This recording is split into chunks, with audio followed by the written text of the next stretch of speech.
물류도 차이나 공습이다. 이러다 나라 뺏긴다. 이 말이 여러분 사실일까요?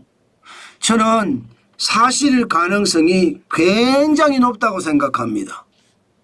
일단 이건 한번 보시죠. 지금 외국계 국제 물류업체 현황입니다. 이 국제 물류업체라는 것은요, 화주, 그러니까 물건을 가지고 있는 사람이죠. 화주로부터 물건을 받은 다음에 운송하고 하역하고 포장하고 재고 관리하고 이렇게 다양한 수입 절차를 담당하는 업체가 국제 물류업체입니다. 그런데 이 내용을 보면요, 중국 업체가 난리도 아니에요. 서울시는요, 국제 물류업체 중에 41개거든요. 그중에 중국계가 23개예요. 56.1%예요. 56.1%. 야, 진짜 심각하죠. 인천은 한번 보실래요?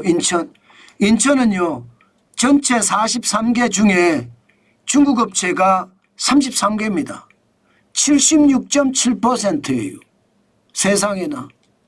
야, 이거 말입니다. 자칫 잘못하면 진짜 대한민국 끝장납니다. 여러분 생각을 해보자고요.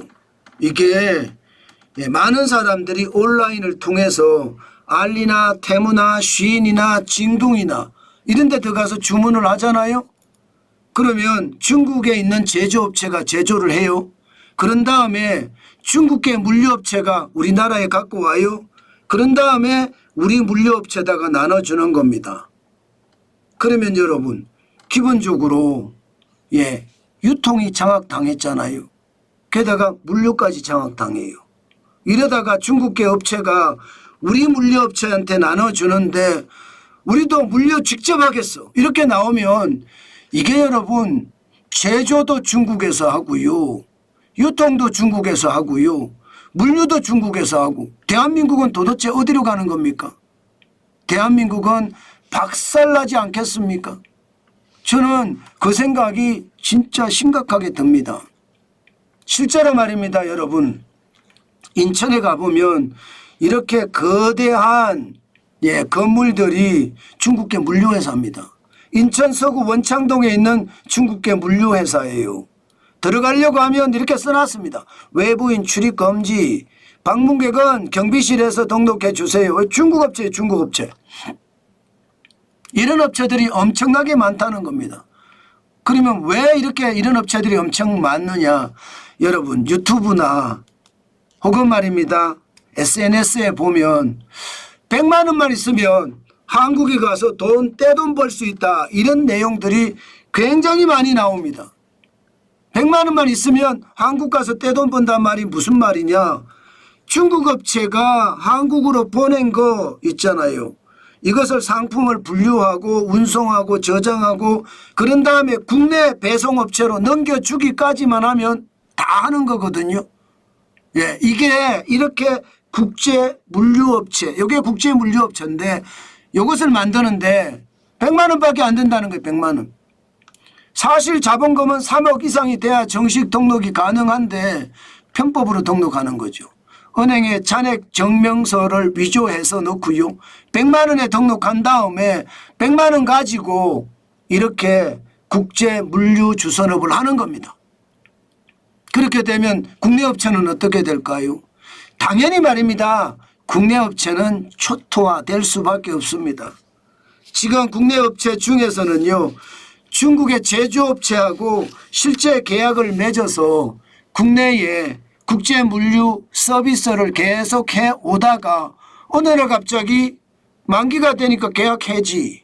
그러면서 왜 해지하느냐? 우리가 잘못한 것도 없는데 더 싼 곳이 있다 하면서 중국계 물류업체에다가 준다는 거예요.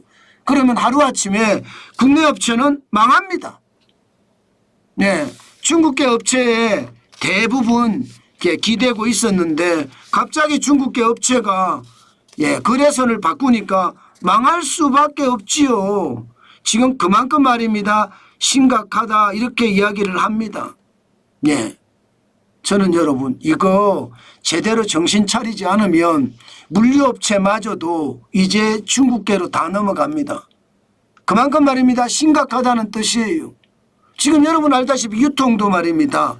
지금 알리나 테무, 쉬인 그리고 징동까지 들어와서 우리 시장을 유린하고 있잖아요. 알리만 하더라도 지금 현재 885만 2천 명을 확보하고 있습니다. 테무는 857만 4천 명을 확보하고 있고요. 여기다가 G마켓도 사실 알리익스프레스하고 같이 하잖아요. 721만 2천 명. 이 세 개를 다 합치면 말입니다. 지금 사실상 3천만 명까지 갑니다. 이제 세계에다가 징둥에다가 또 쉬인에다가 합치면 쿠팡만큼 간다니까요. 쿠팡이 3,407만 1,000명이거든요. 다시 말해서 유통도요. 지금 특히 온라인 유통은 중국으로 넘어가고 있는 중.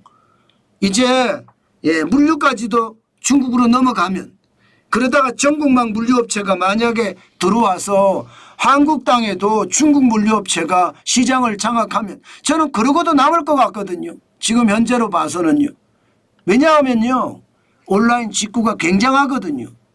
지금 보시다시피 2019년에 온라인 직구는요. 3조 6,360억 원이었습니다. 그런데 작년에는 7조면 어마어마한 돈이잖아요. 7조 5,783억 원으로 늘었습니다.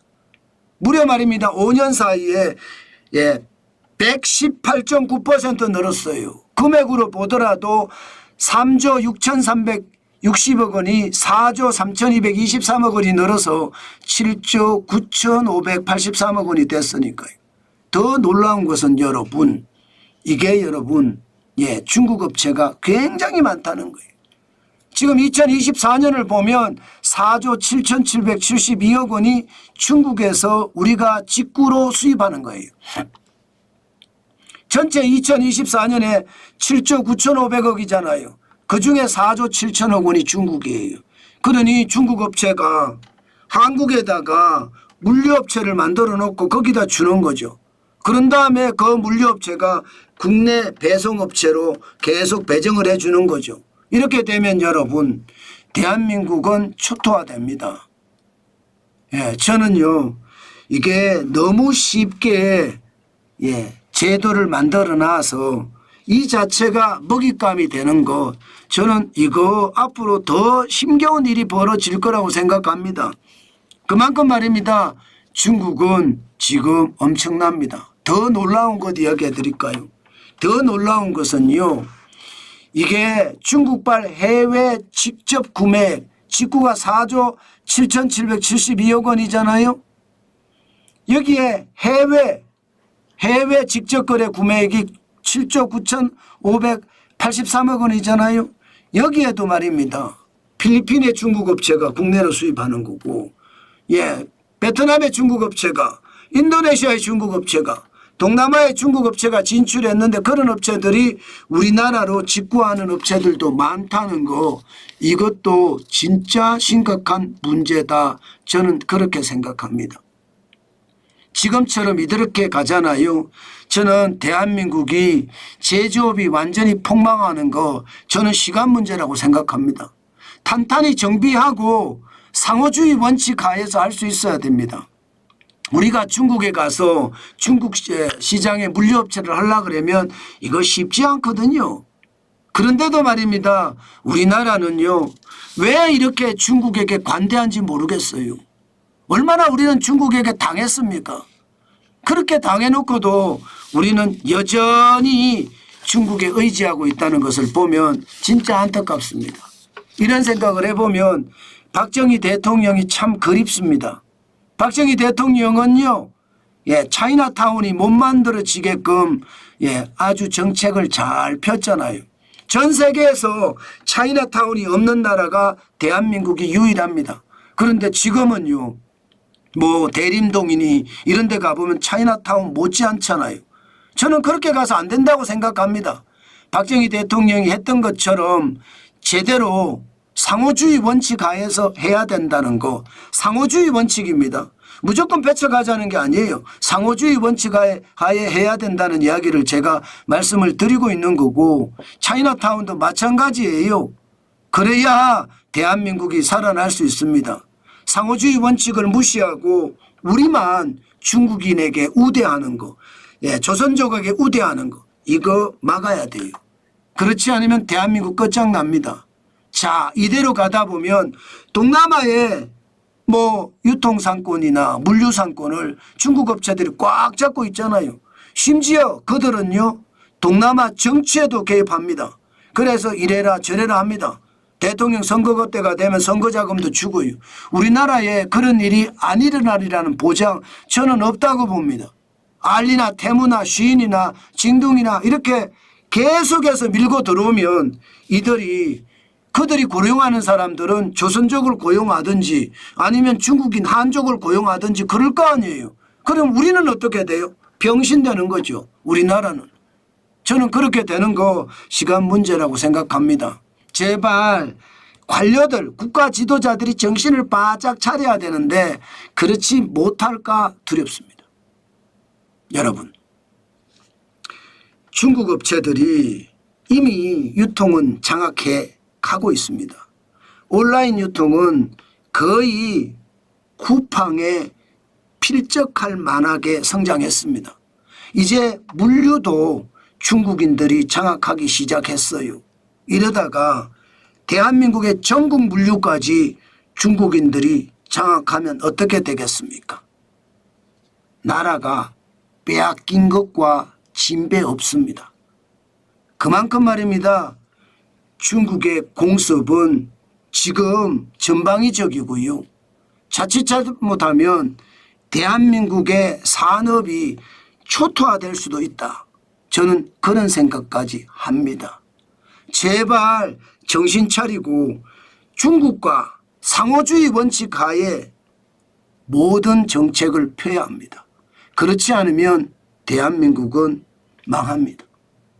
저는 그 말 제가 오랫동안 지금 드리고 있는데 그게 현실이 될까 사실은 진짜 무섭습니다. 예, 당연히 저는 현실이 될 거라고 보는데 그렇게 현실이 됐을 때 대한민국이 어떻게 이겨낼지 앞으로가 진짜 막막해집니다. 안타깝지요. 그렇지만 현실이 돼가고 있다는 거 여러분들에게 말씀드립니다.